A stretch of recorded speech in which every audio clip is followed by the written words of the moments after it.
Social media has changed for real estate agents in 2026, and I want to walk you through the three most important steps that every single agent I think would benefit from doing in 2026 at the beginning of the year, and you could start planning for these right now. And if you don't know me, my name is Jarvis. I've helped 200 plus agents across the country with my company Jarvis Media to help grow their social media accounts, build a better brand, and ultimately get more business through more optimized social media strategies. And these recommendations are based off of those 200 plus results that I've seen from agents, again, across the country in tons of different markets, and what the most important three things that you should be doing to see great results going into next year. So let's jump right into it. So the five things all agents need to do in 2026, first and foremost, the most important thing that you should really be focusing on and doing is going to be making your content schedule. I don't need to tell you, everyone has probably been telling you for years now that social media is a massively important tool that agents need to be doing. There's a couple reasons why. One, it differentiates you, right? Everybody in the market wants to be the top agent, but most people are doing what everyone else is doing. If you want to be unique, you have to use unique strategies. And social media is a great way to put yourself on camera and to present your unique brand, your face, your personality, your experience, those things that no other agent can replicate, and put those front facing for the world to see. It builds know, like, and trust. It gets people to actually understand where you could help them so that when they do, or they are ready to buy or sell a home, they've already built a relationship with you and they want to work with you because you're the one who's been there with all this valuable, helpful content over the years that you've been doing this. So you need to make your content schedule, because at the end of the day, saying, yeah, I'll just do more social media content, or I'll just do more whatever, posting more, I'll just film more videos like every week, right? That isn't a good strategy. It makes it very difficult to stick to it because you're not really making a contract with yourself. I want you to actually make a schedule and to block it off in your calendar. And that way you can find the time that works best for you. Know that you are investing in your future of your career when you're making social media content, and that takes time and that requires strategic planning. So I recommend blocking out 2 hours a day, or one day where you're blocking out, like, maybe the whole day. Maybe that's a Monday, as most agents have a lot more time available on Mondays, for instance. But choose a time of the week that you can block out a good amount of time, or again, every single day where you can block out some time. Every day on my calendar, I block out 4:30 to 7:30 to do content every single day. And a lot of times weekends I'm doing that as well. I'm trying to do that more often, but I have a 1.5-year-old, which is an excuse, but I've tried to help out my wife more on the weekends. So that is what I've committed to, at least Monday through Friday, 4:30 to 7:30 in the morning, because that's the best time for me to do that. Because in the other day, I just have things come up, and that's the best amount of time that I can actually plan for building this stuff out. So you need to make your content schedule and actually put it in your calendar.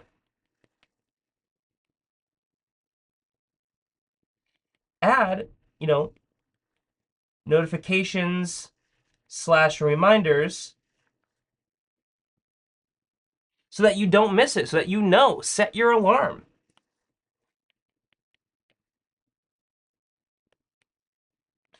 Sorry, I try to remember to always write in capital letters because it's a little bit more legible. But you want to set your alarm. You want to remember these things because this is important, and it's going to take time input, and it's going to end up needing, your commitment to actually grow consistently. And that's what a lot of people don't end up doing. I want you to also commit to it. So make your strategy, figure out what it is, and I'll put a recommendation here. And I want you to commit to doing this for 3 months before you even think about stopping, or before you even think about changing anything. You're going to see results. You're going to see some things that you probably like. You're going to see some things that you don't like. Commit to it for 3 months before you make any change. The reason why is because you need to have a good swath of data to make an informed decision. And ultimately, we're not putting out enough content every day to make that decision every other week. We need to commit to something for an extended period of time before we change anything. So what I really recommend is this. And this is going to sound like a lot, but it's not once you actually think about the amount of time that you'd be putting aside if you're doing 2 hours a day. So I want you to do 5 posts per week. And when I say posts, I mean videos. So videos, you on the camera. You don't need any fancy stuff. You don't even need a microphone. Modern phones are good enough now. You can just film yourself selfie style. You do not need any tech. If you have stuff, great. That should not stop you, right? You should just be filming with your phone, front-facing camera. That is perfect. Do not worry about anything else. 5 posts per week, which is going to be short form content. So I'll just say shorts. But then I want you to do one long video as well per week. And so this is really great because shorts are really going to help you get in front of a bigger audience more consistently, right? So posting once a day on shorts, and this applies to Instagram and Facebook Reels as well, TikTok if you want, sure, LinkedIn, of course. Post to all the platforms and just post 5 short form videos, one a day. It can just be, again, you wake up, open up your phone. Here's what I'm planning on doing. Here's the thing I've been thinking about. I helped this client do this the other day. Don't even worry too much about if it's not the perfect content. Just talk about something you think would be valuable to the local buyers or sellers in your market. And then one long video per week. And this can be a little bit more strategic. One of my favorite ways to do this that will not take that much time is do it like this, right? So let's say Monday through Friday. This might not work great because Fridays are busy days for agents, but you'll get my point. So Monday through Friday, you're doing your shorts, right? So you're going to have all these pieces of content that'll all be different subjects, all basically the same kind of thing. You're going to be basically seeing, one of these will be the best.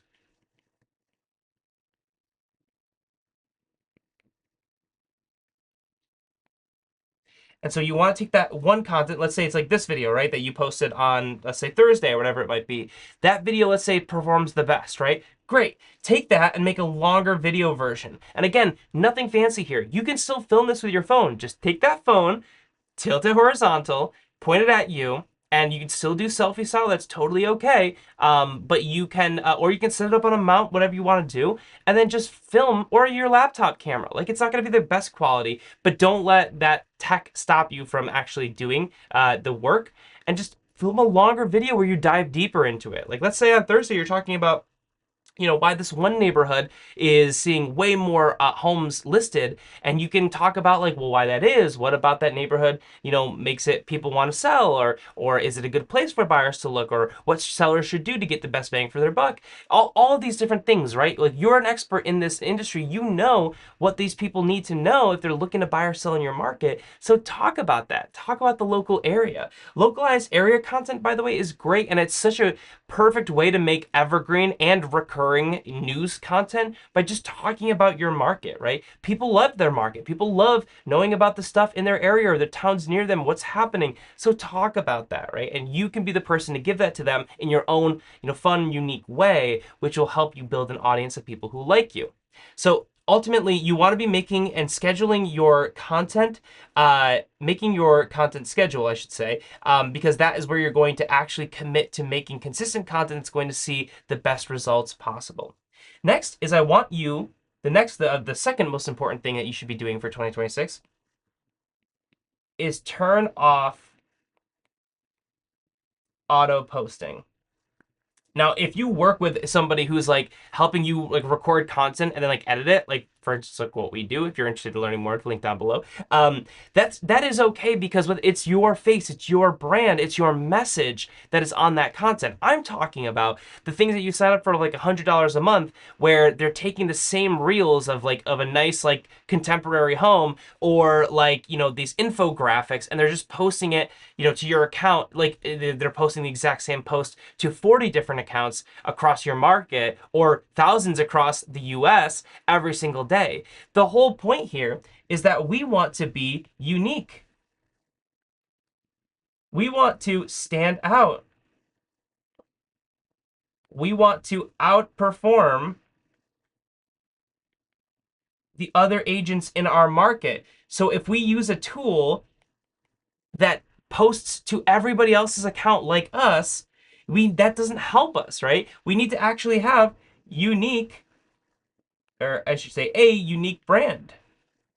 And if we have content that just makes us look like everybody else, that's the exact opposite of what we want to do. And on top of that, this content is very low quality, generally speaking. Like, it might be high resolution, it might look very crystal clear, but the content quality itself is not unique. And so it's just boilerplate information that can be created with AI. And there's nothing wrong with creating content with the AI. It just doesn't help you build your brand. And ultimately, it just looks like everybody else's, which hurts you, and it gets you very low retention rate. And so social media platforms make money by showing people content that gets them on the platform and keeps them there longer. And then ultimately they see more ads, and that's how the platforms make money. You want to lean into that so that you can help them make more money, and they will promote your content more. So if you're putting content on the platform that just looks like everybody else's, that everyone clicks away from because it's just like boring infographic stuff, or even like short video reels that, again, might look aesthetic but doesn't actually provide any value or any unique aspect to it, people skip by this. It has a low retention rate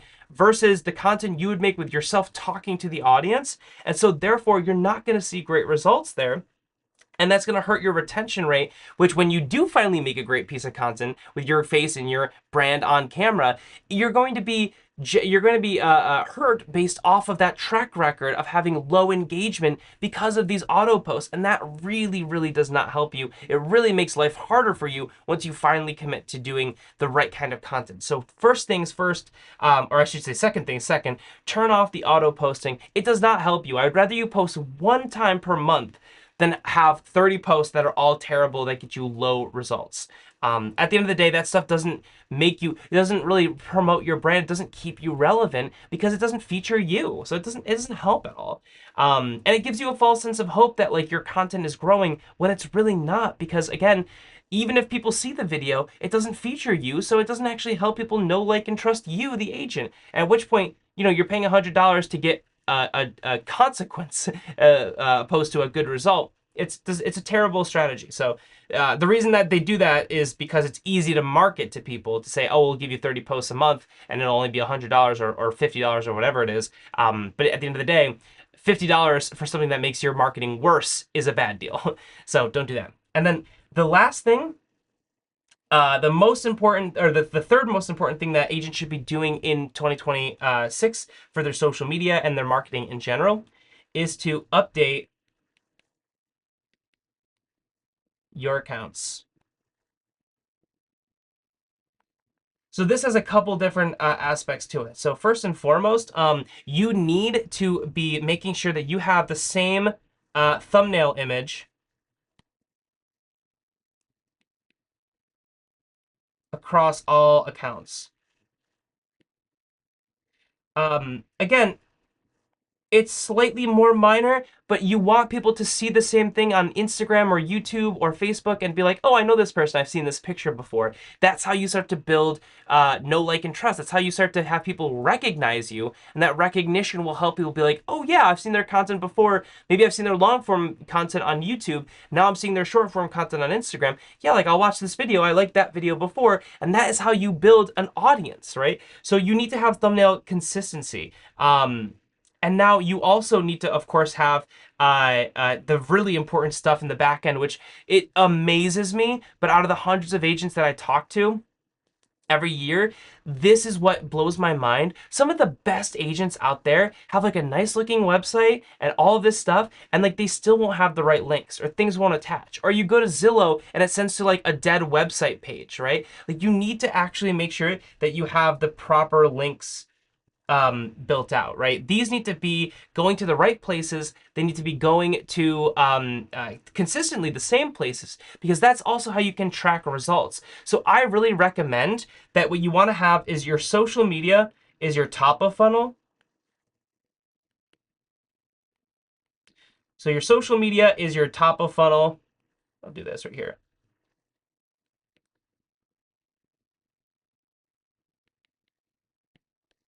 Your website slash your YouTube, like your YouTube actual like account, is your middle.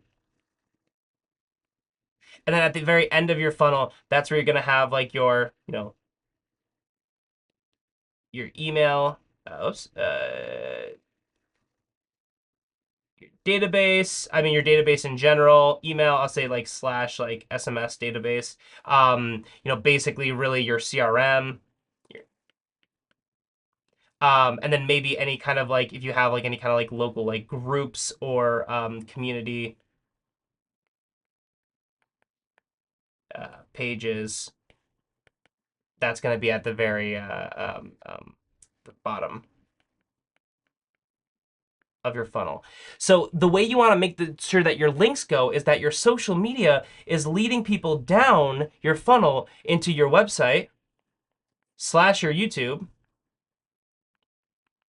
and then your website slash YouTube leads down into something here like your database. So like your lead magnet can be there, or your community or your group or whatever you're using in your strategy here. But you want to go down funnel. You don't want to go up funnel, right? So if you don't want to have like your email and your database going up to different accounts. Now, there is a specific YouTube strategy that you can try out where basically you're leveraging your email database to send people to like your long form YouTube content. But really what that is more so is that you're taking a great YouTube video, you're turning it into an email, you're linking back to the YouTube so that they can get like the written version, then the video version. That's a little bit more of a 201 through 301 kind of strategy there. And that's kind of the exception, right? Like you're sending people from your email database to your YouTube video because that's getting them, more know, like, and trust with you. So that's kind of in a nurture phase, but you're not like sending people from an email to an offer on your YouTube page, right? Generally speaking, you're going down here with consistency from your social media to your web slash YouTube slash into your CRM. Now you can also jump to and have your social media go to your bottom of funnel if it makes sense, if you have a good offer, like a ManyChat integration where you're giving somebody an offer if they comment the word home, and then they go and they get like some kind of downloadable, and then they're in your email database. That's cool too. But generally you want to be going down funnel with your strategy. And I can't tell you how many times people have their website that really tries to send people back up to their social media. And it's like, dude, what are you doing? Like you're getting people on a more valuable position. You have their attention. You have they're on your website. That's where you want to be building know, like, and trust. And then at least cross send them to your YouTube. Don't send them back up to your social media where they can go on other feeds and get distracted again. And then, of course, I'll tell you a story. I was working with a real estate agent based out of Florida who's, really successful, been in the industry 25 years, and has a great book of business, has great track record. And we were building out some systems for him, and he didn't have a privacy policy, an active privacy policy on his website. And he was using digital marketing. We were building out lead gen stuff. He was already doing like SEO and already doing intent-based like YouTube marketing. And he didn't have a privacy policy for all the leads that he was generating. That's a big red flag. Like, don't do that. You really want to make sure that your web stuff is up to date. And that is where too, it's like you want to make sure that you have all your books in order. Like if you're getting leads from people, if you're getting their private information, you need to have a privacy policy. And it's not hard to get this. You can Google how to build this out very quickly. At least a boilerplate template thing, just to make sure that you're covered and people understand how you're going to be using your data or their data that they're providing when they become a lead. That's really, really important. Like I can't believe, like, it's amazing the agents who are so successful who don't have things like that could become a huge legal issue later on if you just don't do it. And it's so easy to have a privacy policy built out. We literally built it out for him in like 10 minutes and then just put it in there for him because it was just so easy to do, and it just keeps him on track of things. But again, guys, I'll tell you, like, in my experience, 8 out of 10 agents have broken links somewhere. And when you have people who are seeing you on Zillow and they're trying to go to your website, or they go to your website and they're trying to like understand more or learn something, and you have broken links, man, those are the easiest, like those are the highest committed leads possible. Those are the warmest possible leads. And when they click on something and it just doesn't take them anywhere, or takes them to a broken link, man, like that looks really bad. Like you're taking somebody who's so low in the funnel, who has so much interest in learning more, and you're just kind of throwing them to the wind, and you're missing out on massive opportunities. And again, in my experience, 8 out of 10 agents have broken links somewhere on their website or on their YouTube or on their social media or on Zillow leading to them or other places like that. So don't be that agent. Make sure you have your ducks in a row, because you don't want to spend all this time with your marketing and then have people so close to the finish line and then they bail because they simply can't get to the contact you page of your website, or they simply can't get to your website from Zillow or whatever it might be. So this is the new strategy for 2026. Make sure you have your ducks in order and you will see much better results than the average agents out there. And I'll see you in the next video.